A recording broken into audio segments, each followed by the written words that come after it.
Hey everyone, welcome back to the Dose of Desi. This is our 13th episode. It's almost been a year since we started doing this, and today is Monday, September 19th, and we're very excited to have another guest with us today. Hassan, you want to introduce our guest? Yeah, hey everyone, super excited about our special guest. Some of you may know her as the former director of Power Rangers development and production and director of Power Rangers content at Sabon Brands and director of storytelling at Hasbro. She is now the creator and writer of the new comic series, The Dead Lucky from Image Comics, and the upcoming writer for the Mighty Morphin Power Rangers comics from Boom Studios, starting with issue number 101. Welcome, Melissa Flores, to the podcast. Yay. Hi. I thought I'd have a reveal, since I turned my camera off. Hi, guys. Hi. How's your day? How are you doing? It's good. It's busy. I have a staff writing day job as well as the other things that I'm doing. So I end up having zero life anymore. Usually when I'm done with my day job, I go right to writing scripts. So it's a nice break. Yeah. Are you like mostly in front of your computer kind of like all day? Like I work from home remote. So pretty much just live on like Zoom and other things pretty much. My butt has never been more flat. It's terrible. Like I'm actually looking into getting a walking treadmill just because like there's times when I just literally physically cannot sit anymore. Standing desks are also great. I have one of those. Yeah. I get so sick of it, of just sitting all the time. So thankfully I have a dog, so I do get to walk around the block for about at least, 20 minutes every day, but it's not enough. Sometimes I'm just so tired of staring at a screen, but that's the job, I can't complain.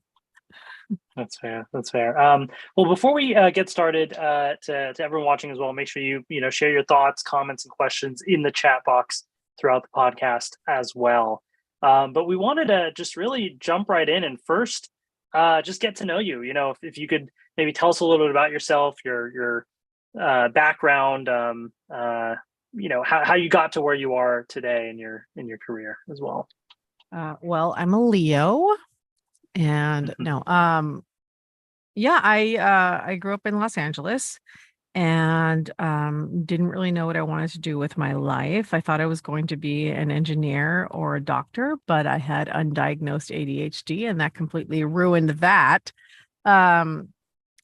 Just realized I didn't have the mental capacity to be able to memorize those tiny little things. And I went to a really fancy school called the California Academy of Math and Science, which was meant to prepare you for those kind of fields.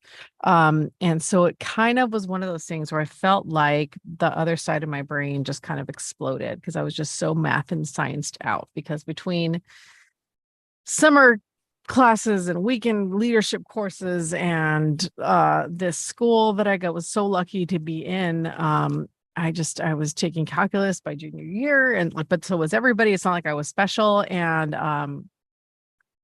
I think the other side of my brain was just like, enough. Like, I'm so tired of math and science, which was weird because I loved math and science. But I interned at Nissan in high school in their engineering department. And I thought, this is perfect. This is a great way to get in. I'd love to be able to get into Nissan. And I was never more bored in my life. Like, I knew it wasn't for me. Great people, amazing opportunity. I just myself knew that I could not do what they were asking me to do. I just had no interest in it. So by the time I went to college, I was like, well, I don't know what to do now. I didn't know what I was going to do. And I was in Los Angeles. I was at USC. I felt very behind a lot of other people who had been in theater their whole lives, and I had gone to cinema and had already done a bunch of short films. It felt very weird to me, but I knew that I wanted to explore something creative, and so I ended up in the communication department at Annenberg, and I just was kind of lost a little bit for a few years after college. But I did end up getting a job as a receptionist, then a PA, then an assistant, and I kind of just worked my way up through the years into FX. And by then, I had figured out that I was not terrible at writing. I was okay at it, but the opportunities were really difficult for people that looked like me, I guess. female Latina, without a lot of experience. And I remember just getting really frustrated. The studio path, I felt like was not for me. If there was a lot of,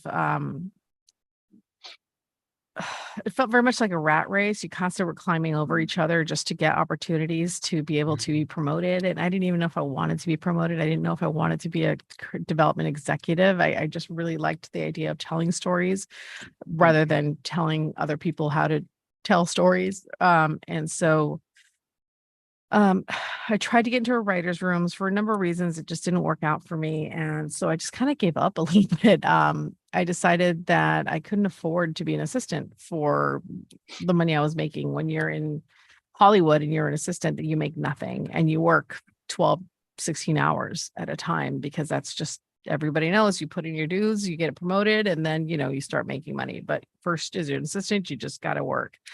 And I couldn't afford it. I had gone to USC for 4 years and I had a master's. I had student loans. I lived in Los Angeles. My family is middle income family, and they worked very hard to put me through college, and I got scholarships, but I still had loans to pay. I still had debt. So I ended up getting a job as an assistant at Sabon Capital Group, which is Haim Sabon finance company, which essentially what they do is they invest and sell. They buy and sell, they buy and sell. That's what they do. They buy low, sell high, these big companies. That's how they make their money. That's actually how he made his initial money when he first started, when he sold Power Rangers back in the day to Disney as part of the Fox Family Channel package. He sold that for billions of dollars. And so I was an assistant there, which was amazing. He treated his employees very well. I had a great 9-to-5 job. I was paying like 3 times as much as I had as an assistant in the industry. Bonuses, Christmas, all this amazing stuff. But I was honestly bored to tears. That's been like my lot in life, just fighting being bored because of my ADHD. And so I ended up talking to the general counsel of Sabon Capital Group, and told her that I was getting kind of bored, and I was starting to look about getting back into the industry because I missed being creative. And she's like, well, we actually might have a job for you. And so she set up an interview with me and Brian Casatini, who at that point had started, become the head of the department for development and production at Sabon Brands, which was a newly formed company by Haim because they had just bought Power Rangers and Paul Frank. And thankfully, Brian saw that I was creatively minded, and he created a position called the coordinator for development and production. And then I just worked my way up for 10 years until we were sold to Hasbro in 2017, 2020. I can't remember. 2017. Is that when we were sold? I think so. I know that's when the movie came out. The timeline after that's a little fuzzy, but yeah. It must have been it was like a few months after the movie came out.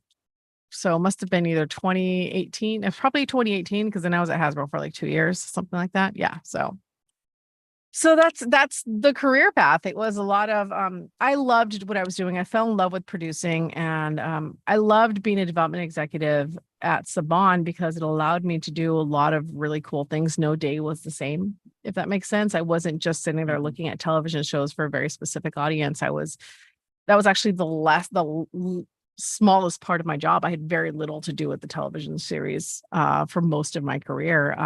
Most of my job was everything else. So I got to work in publishing, live tours, comic books, video games, all that really fun stuff that made every day feel very different and made every day an adventure. And so I had a lot of fun just getting to know Power Rangers and helping to create that content for a really long time.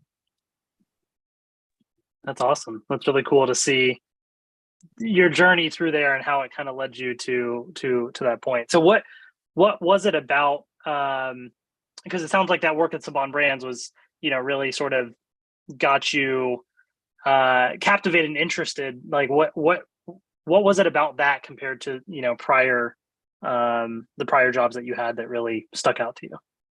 It was nothing against FX and HBO. They're fantastic companies with very hardworking people, and obviously the quality of content that they produce is incredible. But I think for me personally, there wasn't really, it was an assistant job, and there wasn't really an opportunity to be creative. And when you're in, especially when you're in current TV development, there's a difference between development and current. And I was in current, and development is when, these are all the shows that have yet to be greenlit or produced. So these are just shows that are being developed for eventual, hopefully, green light at studios. So those are the people that get to be a little more creative. Current development executives just have to make sure the show's on budget and it still maintains the quality. So there's not really an opportunity, I think, to be as creative as you want to be. You just have to make sure that the lights are on and that the budgets and that the cuts are coming in on time and all that stuff. And that's fine. I think that's a fun challenge, but I was always a creative at heart. I really enjoyed being creative, and I really enjoyed the challenge of being with a small studio or a small company like Sabon Brands, because that meant that you weren't limited to what just your job was meant to be. You defined your job, and it was a matter of all hands on deck many, many times.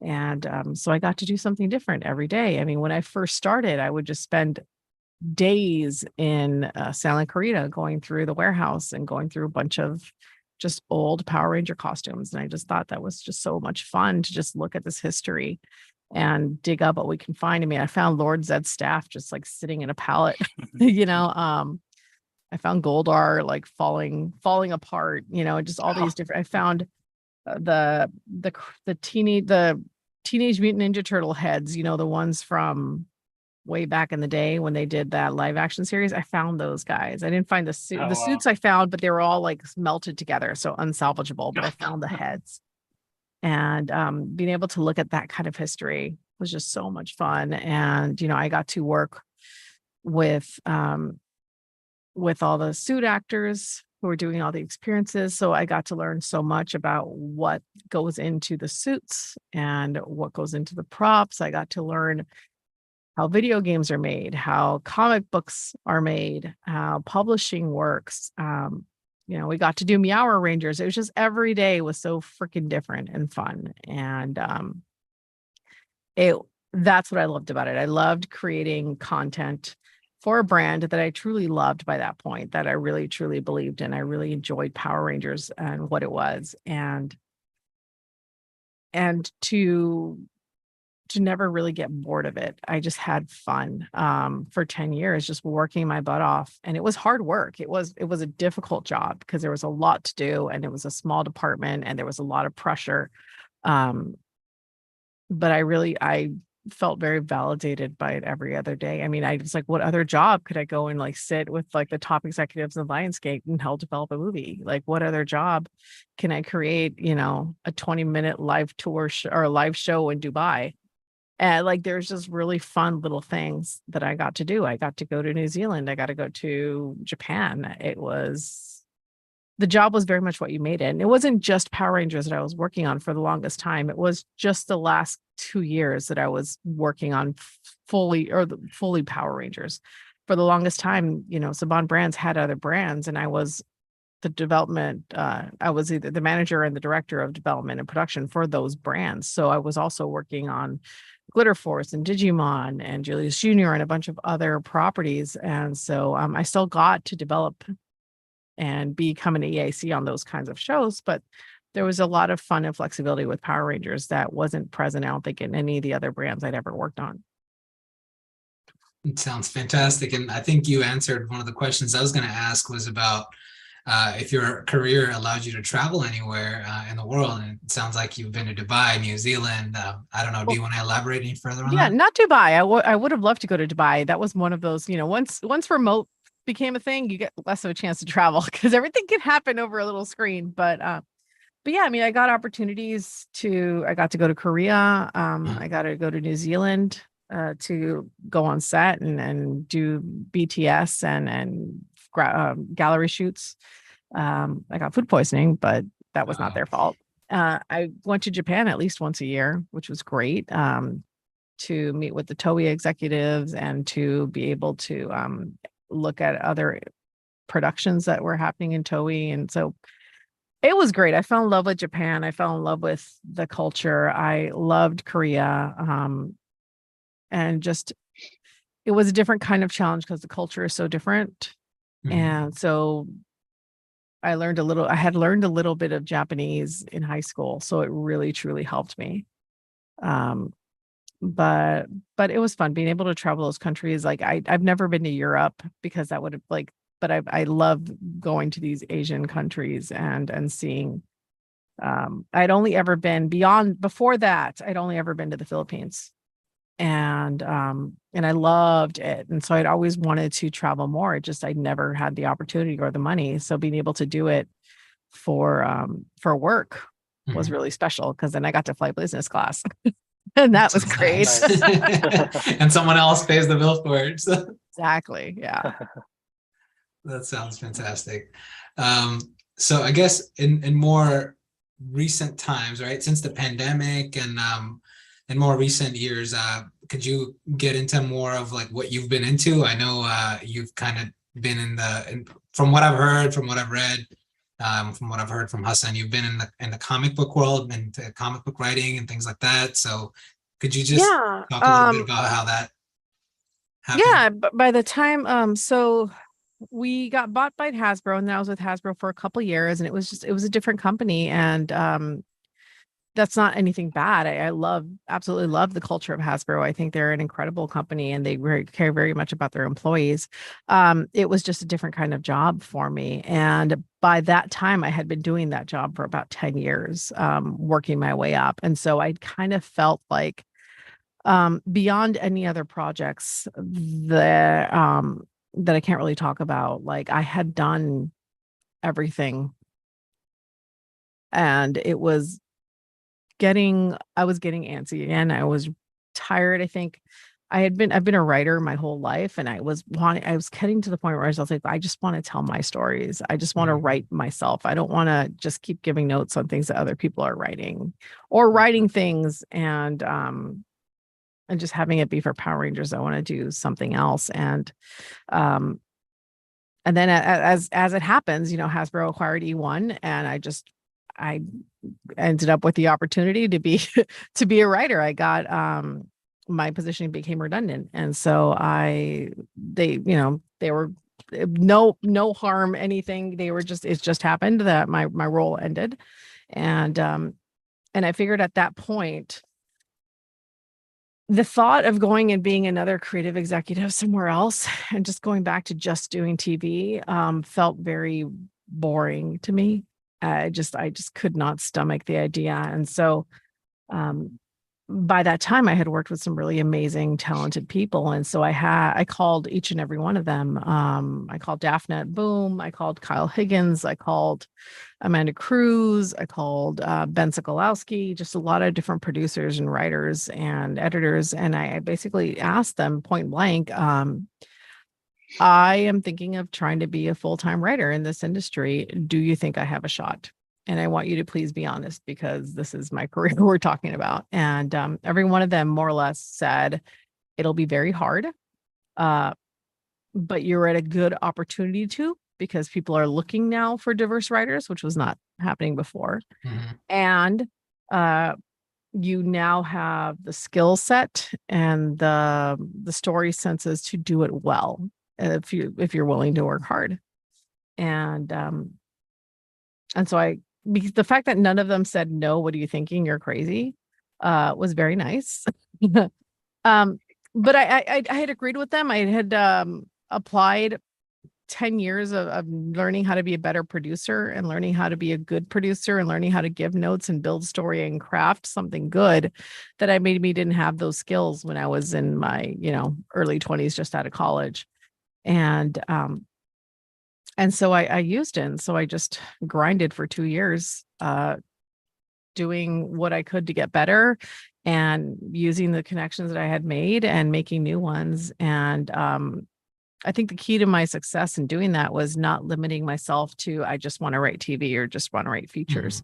I had fallen in love with comic books for a really long time. And I had a great relationship with Kyle Higgins, who wrote Power Rangers and then Radiant Black. And Radiant Black was doing really, really well. And I had done some work for him. And he had put me in the position for him to ask if I wanted to pitch a series. And so that's just kind of how it happened. So Dead Lucky got greenlit by Image. I also got to co-writing Radiant Pink with Megan Camarena, who's amazing. And I'm also and that's how I got the Boom job, the Mighty Morphin Power Rangers job. So so I'm not just focusing on comic books. I have other projects. I just can't really talk about them at this point. But yeah, it's been such a blast just being able to write in this new space, especially something that I've created. And then also, it's been nice to write for Power Rangers too. It feels a little bit like what I had always wanted to do, which is create my stories. I just get to do it for a brand I love too, which is nice. Awesome. Cool. It's Thank nice you. to see that come full circle. Yeah. One other question I did have about just writing comic books. So for those of us that are more or less new to the comic book world, right? Can you tell us about the people that are involved in that process, and how do all the parties like collaborate to bring a comic book to print and make it like a real thing? Could you just briefly like go over that process? Yeah, I mean, it depends. It depends on whether you're doing a creator owned or you're doing a licensed book. So, but the process is more or less the same. And the players are more or less the same. It's just with the licensing, we have more approvals essentially, but every comic book starts with a writer. The writer is going to come up with the idea and the scripts for the page for what they want to do. And then you create scripts. Some people barely create any scripts. They just say, here's what I want on the panels, and I'll figure out the dialogue later. Me, I come from a TV world. I need scripts. So I tend to write very detailed scripts for the artists. But then you find that artist that is going to complement the work you want. And some artists may be right for some project, and some writers may be right for others. It just depends on finding the right artist. And they read your scripts and they start to create layouts, which are basically pencil sketches of what they think the panels should look like. Then you guys talk about it. And if you guys are all on the same page, which, tends to happen very easily, because if you're lucky or you choose the right artist to work with, then they ink it. So they create those black and white lines that are unerasable essentially, though now everybody works on Procreate base. It's rare that you'll see inks. But and then once those inks are done, the colorist will come in, and usually you need to have a really great colorist that works really well with your inker, because you don't have time to have somebody ink their own or color their own stuff. They need to be focused on inking. It is a labor intensive project for a lot of these artists, and so you need a colorist that is going to get what your artist is trying to do. And so they will come in, they will lay in the colors, and then a letterer will come in. So what I will do then, after the colors are laid in and the inks are laid in, I will look at my script and I will compare it to the art and adjust my script if I feel like the art is leading it in a different direction. So that's what we call a lettering pass. So you come up with a lettering script, and that script then gets sent to the letterer along with the art. And those are the amazing people that put the bubbles and all the sound effects and all the things that make it a comic book. It's not just, pictures or a script. People, once you put those letters on, that's when it becomes a book, right? It makes it come alive. Yeah, exactly. And so that's an incredibly important part, and a good one knows how to lay out those bubbles and how to create, the good flow that makes it feel easy to read and easy to follow. And throughout all this process, you have an editor who is keeping everybody on track, making sure that we're not missing deadlines, that everything is being done in an appropriate way, making sure that people get what they need. In my case, for Image, I have an amazing editor named Michael Busatil, who also designs the graphics for the books. So, make sure that we make sure that the cover artist is done with the main cover, that we have variant covers, and I'll work with him on that. We'll help choose artists for who we want to be on our variant covers, make sure those are in, assign them in, get solicits, get all the info that Image needs. And then he puts the book together and sends it off to Image for print. And then Image, because it is a creator-owned series and they're very hands-off, what they'll usually do is we'll keep in touch with them the whole time. We're pretty close, but if they give any notes, it's usually like grammar notes, or they'll proof them to make sure that there's no big typos or anything.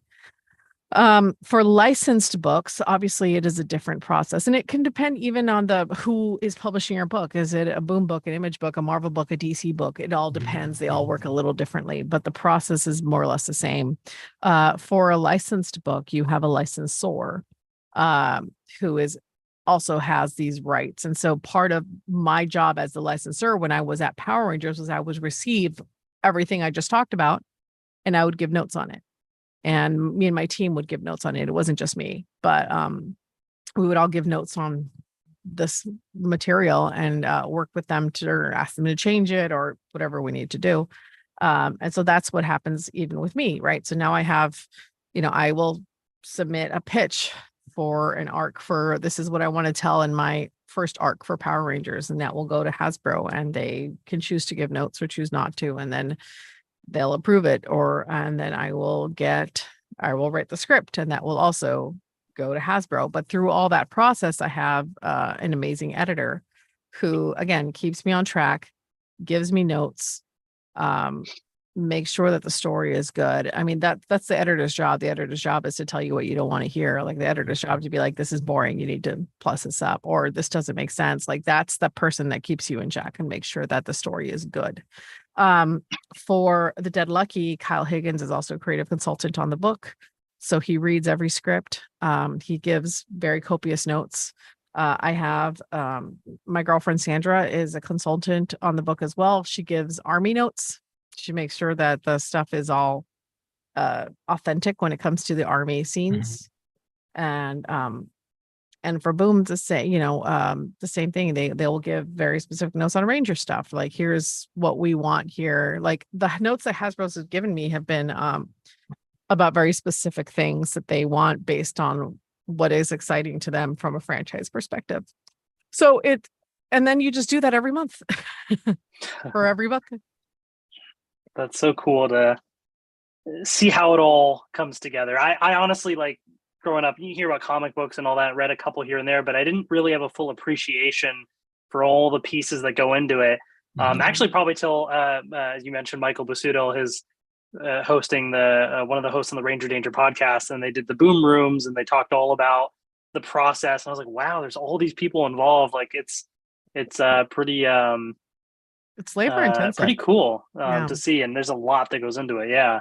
So I'm curious. I want to get into The Dead Lucky, but real quick before we get into it, you kind of alluded to this a bit, but going from at least previously being from the on the licensing side of things and sort of giving notes, now this is a creator-owned comic. You get to make the pitches and really take the direction of the story, right? But no. No, it's great. Okay. It's fantastic to be able to tell my own story, and like, obviously The Dead Lucky means a lot to me.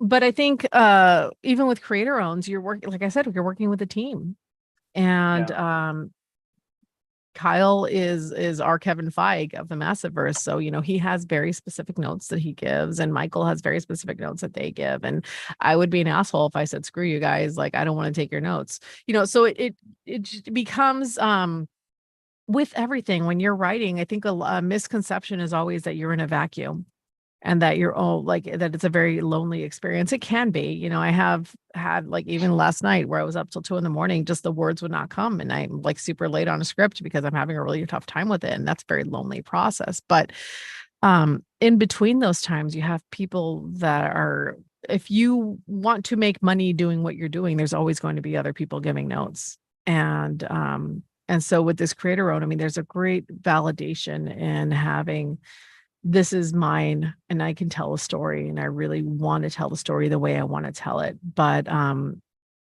you're not doing it alone. It's so even with the Dead Lucky, which is mine, and I write every single word. I still get notes from Kyle. I still get notes from Michael, and it's still part of a brand, right? We're the Massiverse, and so you're working with a bunch of really great guys that we all own our books, but we all have made the conscious decision to say, hey, we like each other. We like what we're doing. We're going to talk to each other and make sure that what we're doing doesn't break anybody else's stuff. So I'm not entirely in a vacuum, but I kind of like it that way. I really enjoy being on a team, and I really enjoy this idea of everybody comes up together kind of thing. I think it'd be a very lonely experience if it was just me and a book and an artist. I think part of what makes it cool is that we're all working together to try to make this book succeed. Yeah, that's awesome. Well, Udin and I got together and read the first 2 issues of the Dead Lucky, and had a great time. So we're excited to really chat about it. But you talked about the team, and you mentioned Kyle, Michael. Who else makes up this dream team that helped to put this together? Yeah, so the suit itself was designed by an artist called Federico Sabatini. He's fantastic. I think he's doing a lot of Marvel work right now. And so he designed BB's suit. And then the actual artist on the book is French Carlo Magno, and he's an Italian artist. He's fantastic. He worked a little bit on Power Rangers, and then also on Radiant Black, excuse me. And he is the artist. He does really well. He designed everything else. And then we have an amazing colorist named Mattia Iacono, who's also Italian, which works out good for them because they can both speak to each other in Italian and I can understand what they're saying. So, and that's all done through GChat and Google. They're, I'm very fortunate that their English is very good because my Italian is terrible. And then we have an incredible letterer named Becca Carey, and she does most of the Massiverse books, which I really like because it helps keep this thread of authenticity around them. And Michael also edits most of the Massiverse books, which again is good because I branding wise, I think it's important to have even those little bits of cohesion.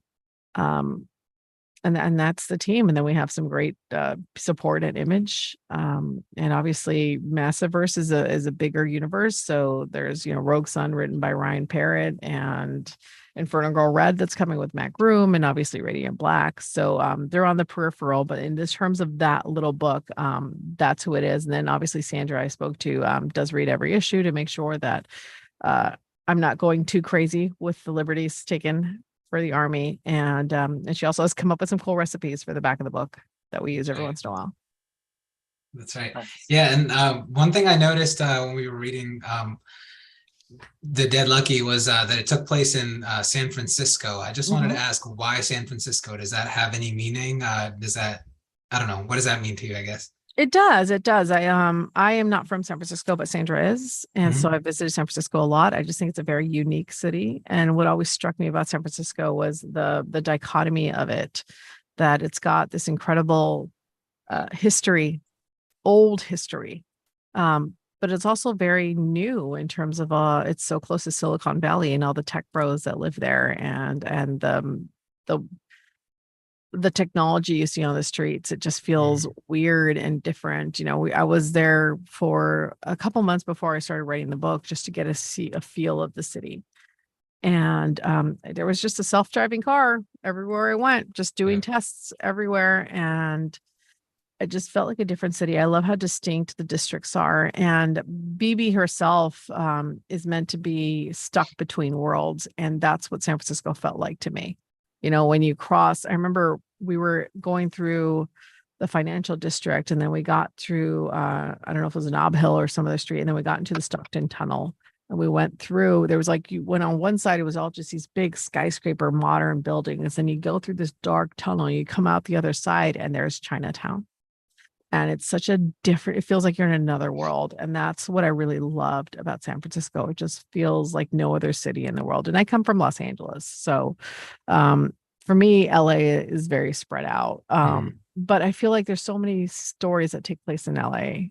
And I didn't want another story about LA. I wanted this story to be about San Francisco because it's a coastal city. It feels a little isolated, but it's not. There's a lot of homelessness and crime that's happening there because of rising wage gaps and because of, drugs and many other problems. And just there's a perfect storm of disillusion that's happening in San Francisco. And where they were getting news reports now that people were just leaving, and I saw it, just leaving their trunks open because they were so tired of being broken in. And people are like, please do not do that. Just close your trunks. So yeah, I just felt like the perfect kind of city to tackle if I were going to choose a city that was not Los Angeles. Because I still wanted the diversity that I feel like in my everyday city. And I feel like San Francisco brings that as well. Yeah. Yeah, that's pretty cool. You talked a little bit about this in the letter at the end of issue number 1, but can you elaborate more on the inspiration for the character Bibiana and the story about a veteran? I think from what you said earlier, it may partly be inspired by your girlfriend, right? Yeah. I mean, I was inspired by my relationship with my girlfriend, if that makes sense. I have been with Sandra for a really, really long time. And I have had a very, I don't want to say sheltered life, but it has been a very blessed life in that I haven't had a lot of trauma happen to me. I think my life has been very normal in that respect. I mean, yeah, I grew up in the inner city, but it's not like I was looking at drive-bys every second or really knew anything about gang culture. I said, I got very lucky. I went to a very small private school. And then I got shipped off to this magnet school that my parents didn't have to pay for. And so, and weekends I was in leadership classes that again, I just got scholarships for. So I had a very insular childhood, and even in college, the same. And then I meet my girlfriend, aside from coming out, which was its own traumatic experience, but then I meet my girlfriend, and she's amazing, and she's had a whole nother life, and it's so different. And she was in the Army for 10 years. And it was so interesting to me meeting her and other veterans through her, how profoundly that affects them and how they are expected to just come back and reintegrate and have no issues whatsoever. And the amount of things I think we as Americans can be very sheltered towards, because we don't have a lot of combat that takes place on our soil. Like, we're still talking about 9/11, like 30 years later, when, that kind of stuff happens all the time in other countries. People are just expected to live with it and deserve what our soldiers see. And I just was fascinated by it, especially because I really struggled in my relationship sometimes because I just didn't know how to connect with it. I didn't know. I always felt very offended because I like to think of myself as an empath, or at least not an empath. I'm trying to think I'm psychic, but at least I'm very sensitive to what other people think because I'm a writer. I have to be. And there were times when she'd be like, "You just don't get it. Like, you're not a soldier. You're never going to understand what I'm experiencing." And like, that used to get me so mad. I'm like, but why can't I? Like, why can't I? Like, I swear I get it. But I think this is like my way of trying to get it, if that makes sense. Through BB, who I love very much, was not Sandra.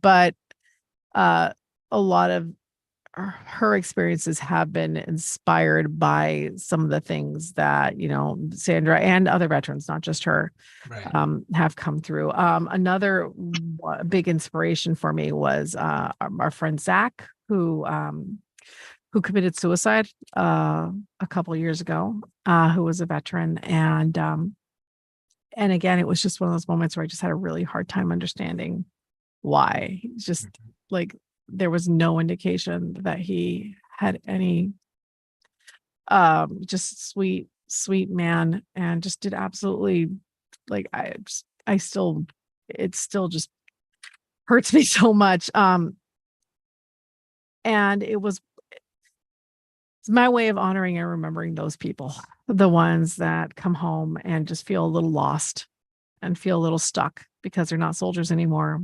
But they're not civilians. They're never going to be civilians again. So how do you find the middle ground? And the only way to do it is through connections with both the people that you had those traumatic experiences with, but also with the people that love you and can maybe offer you a different perspective that maybe you're too stuck to really appreciate. So that's kind of the feelings and emotion that all happened. And what inspired the book. And then the book itself, I wanted a superhero story that meant something and felt a little different. And so I ended up with the Dead Lucky and with BB. Thank you for sharing that. Yeah, and thanks for opening up about that. Appreciate it. Yeah. So one of the things that I thought was unique with this comic compared to some of the other ones in the Massiverse, and we've seen this, technique used in a variety of comics and media in the past, but your choice to sort of have the character Bibiana like break the fourth wall, right? Yeah. There's moments where she's just almost like looking directly at the camera and talking, and other characters are like, "What are you doing?"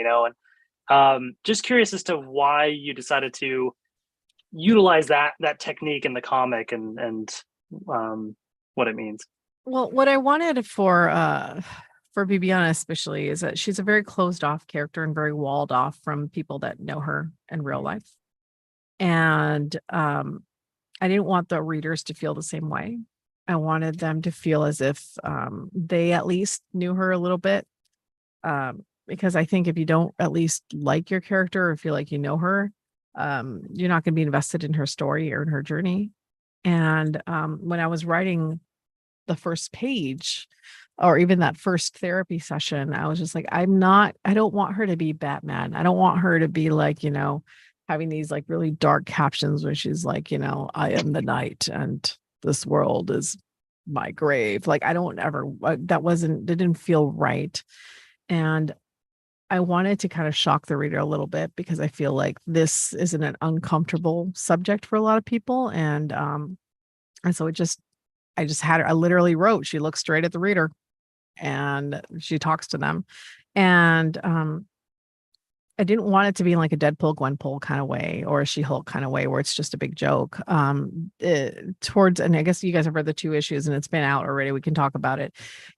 You realize at the end of the book, she's actually talking to ghosts or energy spirits that she sees. So she's not technically looking at the reader or talking to the reader, but just like a reader, she's looking at these people or these energy spirits that are looking in on her that can't talk back really.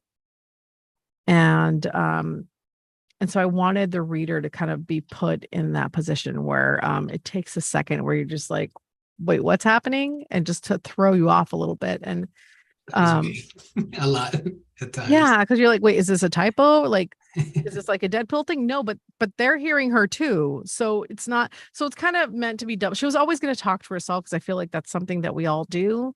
And because it is a coping mechanism for her. But it's also an easy excuse for her to say that she's talking to herself instead of having to explain that she's talking to these energy spirits that she sees that are always with her. And so just a mix of all of that, I just really wanted to create something unique and interesting for her that will kind of throw the reader off a little bit, but also let them in on what she's thinking at any given time, because I think that that's important, especially for BB, because I'm kind of structuring this a little bit like a series or a movie. So I'm not giving all the information all at once, but I'm also having to create a whole world. And so trying to like narrate and exposit the hell of it, but also the hell out of it, but also like keep you guessing is like a challenge and a half that I was not prepared for. So it was a gamble.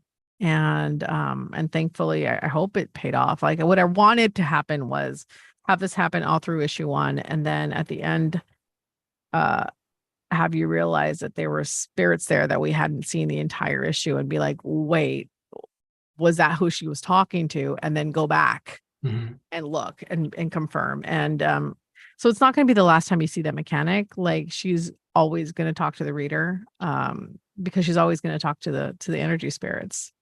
And in my mind, the reader and the energy spirits are one and the same. You're both just watching her try to deal with her life, and kind of, the energy spirits help her out in a different way, but it's just a fun mechanic now for me that I really enjoy. I just have, like, if she wants to tell you what she's thinking, she's going to tell the spirits, and she's going to tell you, but she's not going to tell Maria or Eddie or her parents, at least not yet. Yeah, it's interesting.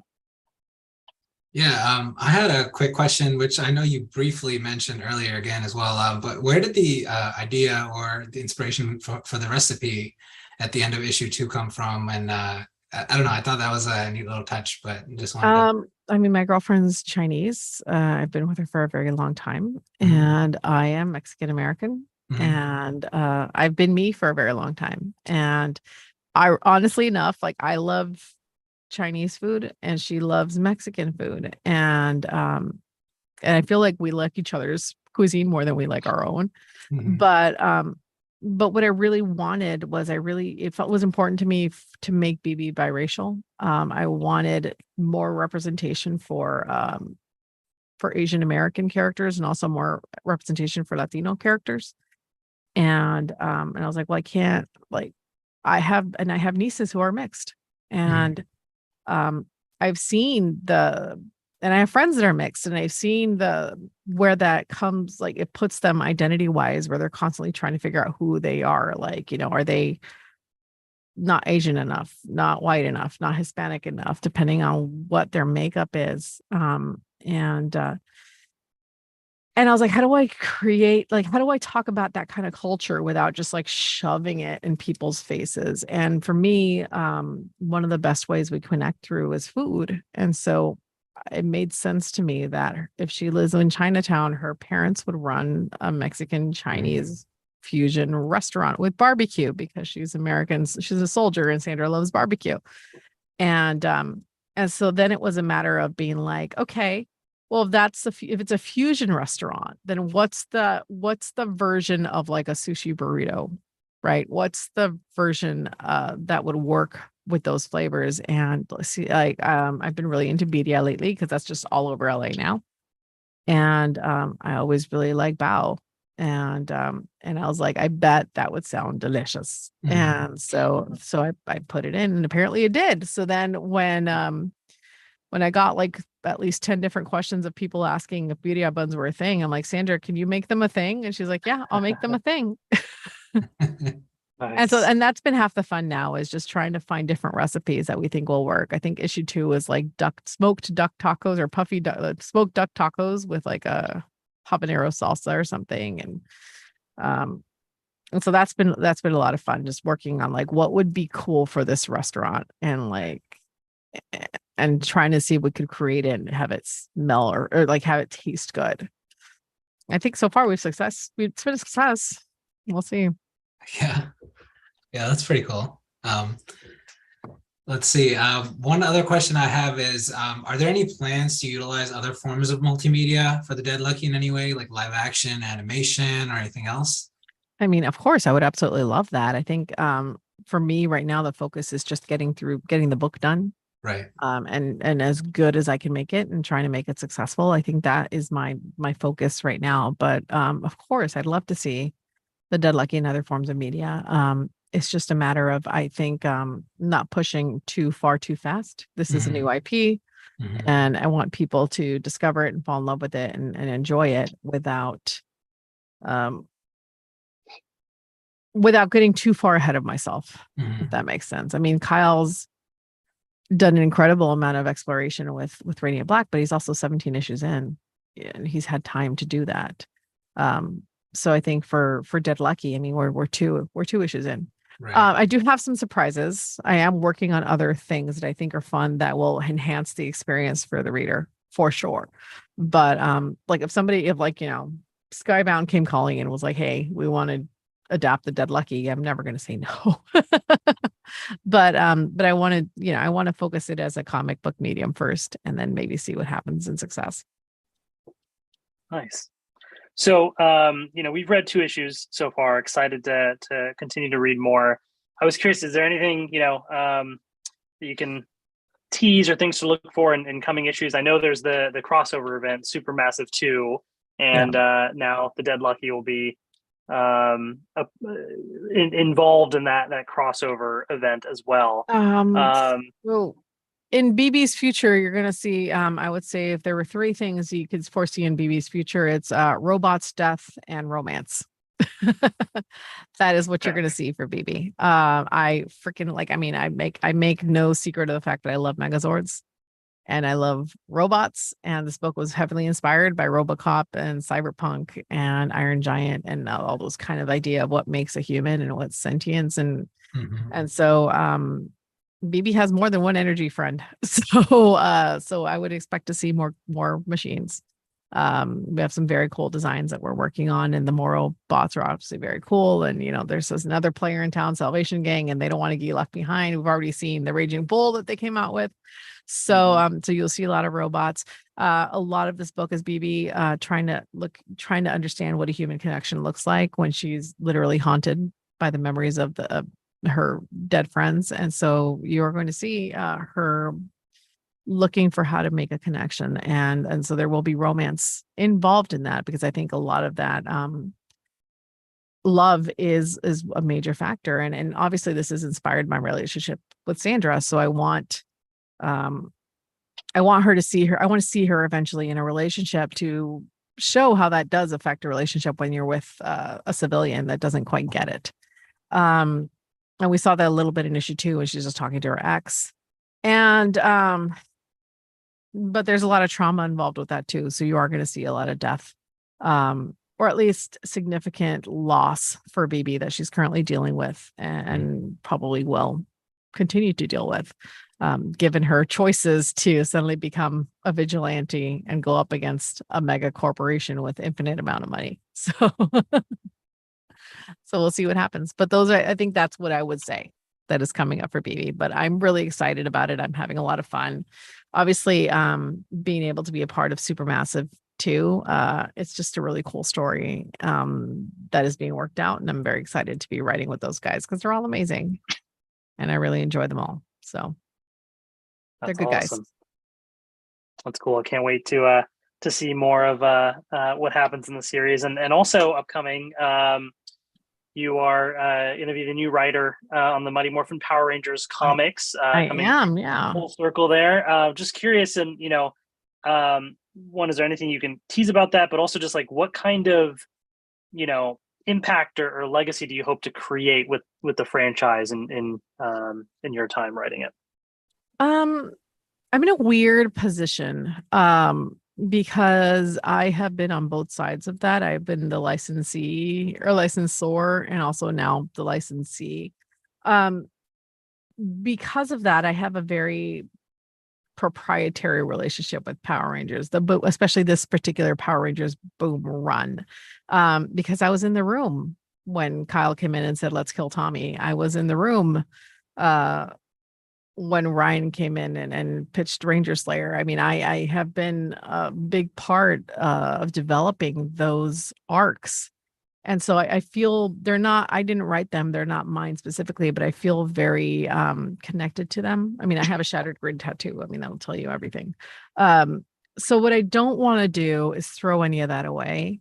I really respect and love these writers. Some of them are my best friends now that have come before me. Kyle Higgins, Ryan Parrott, Matt Groom, Marguerite Bennett. These are all incredible writers who added their stamp onto this stories. And I mean, I think Ryan wrote more than 100 episodes by the end of it, or 100 issues by the end of it. Yeah. And so for me, I was brought back for a very specific purpose. And for me, I want to honor this run. I want to, this is the only Boom series that's reached 100 issues. And we've got, I think, some of the most amazing lore that was created for Power Rangers through Boom Studios. And so I don't want to throw any of that away. If anything, I want to pay homage to it. I want to bring stuff full circle. And in that tone, what I'm trying to do is I definitely have ideas of how I tell these stories and why. And it will definitely be different as to how Matt or Ryan or even Kyle has told these stories. But you're going to see, hopefully, if I did my job right, seeds of what came before. And so that is why I chose to bring back Rita Repulsa as Mistress Vile. It was a very pointed idea because, hi, baby, I'm sorry. I know you have to go out. Give me a second. It was a very pointed idea of, she started this series. And we started with Rita, we started with Tommy, and now we've come through almost full circle.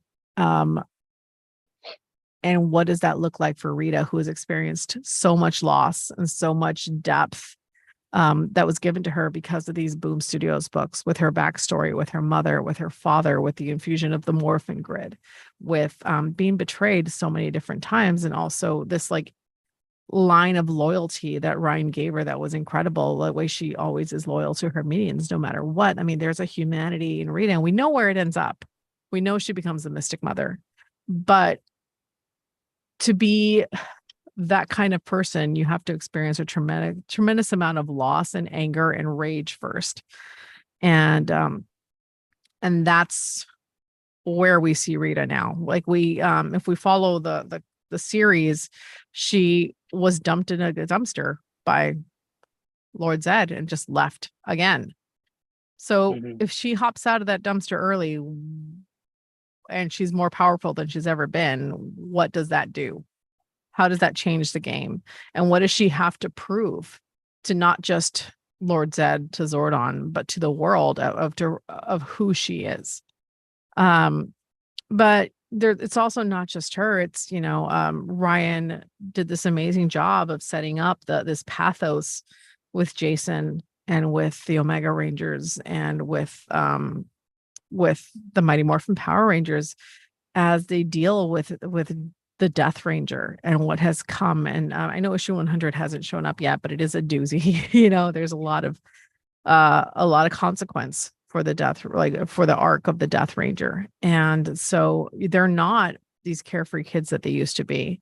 And the battle just never ends. They never seem to catch a break. Every time there's any sort of victory, it comes with an even bigger loss. So I really want to explore that a little bit, what that looks like. At the same time, they're teenagers and I'm a woman, so I want to play with a little romance if I can. I also really love not just Mighty Morphin Power Rangers, but the entire breadth of Power Rangers. That was literally my job. So if I can try to figure out how to bring in more than just the Mighty Morphin Power Rangers, I absolutely will. I've been very fortunate in that I've been giving a ship and told how high do you want to fly it? And when I say as high as I can, they said, okay. And so I have been told that I'm taking some big swings, and that worries me because I'm afraid that people are going to be like, that's too big a swing. We're not with you anymore. But I'm just enjoying the ride while I can. I'm actually late on issue 3 that I got to write right now after this. But I'm enjoying it. And the art is amazing. And there's some new elements that are coming in that I'm personally very excited about. And it's just been fun. It's fun. I don't think it's actually going to be a real thing until I actually get the issue in my hand and my name's on it as somebody that's not just on the story team, but it's actually my name. That'll be different. But it's such an honor, truly. I never expected this to be a thing. I never expected to be asked to come back, especially to take the helm after Ryan. And it is not a responsibility I take lightly. And I am just hoping that people enjoy the series as I bring it. That's awesome. That sounds very exciting. I can't wait. Melissa, would you like to share how people can get in touch with you with social media, or how people can where people can buy the Dead Lucky? You can buy the Dead Lucky, I think, if you want to do it digitally on Amazon. There's also, if you want to go for a hard copy, issue 1, I think is getting a little harder to find. But your local comic book shop can always have them, and pre-orders really, really help. So any kind of FOCs would be fantastic. So like just go to your local comic shop and tell them that you want to get the Dead Lucky, and they will put it in your pull list. And so you don't ever miss an issue. You can find me on Misty_Flores on Twitter and Instagram. And I will also be releasing Radiant Pink issue 1 with Megan in December. And my run of Power Rangers, I believe, starts in October after Ryan wraps up with the Death Ranger Herc. So that's awesome. Thanks so much for joining. There's a lot in the works, which is all really, really exciting. Yeah, it'll be fun. I'm hoping that people enjoy. I think I'm more terrified of people not liking the Power Ranger stuff than I am the Dead Lucky, because I leave the Dead Lucky. It's like, oh, it's not for everybody, but the Power Rangers, like, it'll hurt if people don't like it. And I know it's an inevitability. Some people are just gonna hate it, but it happens. Tell me about it, okay? Don't tag me. I don't need to know. That's fair. Well, I'll just say very quickly, I admire that you're like willing to push limits and try out new things. So yeah, just thank you for sharing your experience with us, and I look forward to reading issue 3. Hope you like it. It's one of my favorites. I'm sure I will. And thank you to everybody that joined as well. You can make sure you post your comments on the video or via social media. Let us know. We're on Twitter at the Dose of Desi, and you can email us at thedoseofdesipod@gmail.com. Yep, like Hassan already said, keep an eye on our social media for any polls, any episode notifications as well. Thanks for joining us. Thank you, Melissa, once again. Take care, and we'll see you next time. Bye.